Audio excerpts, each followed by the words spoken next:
અત્યારે ઘણા બધા લોકોમાં 50 વર્ષની ઉંમર પછી કેલ્શિયમ ડેફિશિયન્સી જોવા મળે છે. તો આ કેલ્શિયમ ડેફિશિયન્સી માટે આપણે બહારથી કેલ્શિયમ લઈએ છીએ એ પૂરતી ટ્રીટમેન્ટ નથી.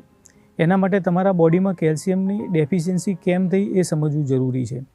તો જ્યારે તમારું બ્લડ એસિડિક થાય છે, જ્યારે બ્લડનું પીએચ એસિડિક થાય છે, ત્યારે તમારા હાડકામાંથી કેલ્શિયમ કાર્બોનેટ બ્લડની અંદર રિલીઝ થાય છે અને આ એસિડને કંટ્રોલ કરે છે અને આપણા બ્લડનું પીએચ લેવલ નોર્મલ થાય છે.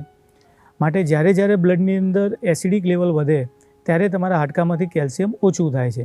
મતલબ કેલ્શિયમ ડેફિશિયન્સી થવાનું કારણ તમારા બ્લડની અંદર એસિડ લેવલ વધે છે એના કારણે થાય છે.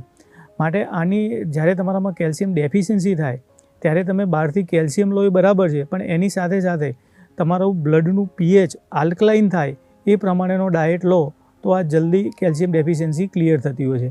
આ માટે લીલા શાકભાજીનો ઉપયોગ વધારવો જોઈએ. લીલા શાકભાજીના જ્યુસ અને રસ વધારે પ્રમાણમાં લેવા જોઈએ.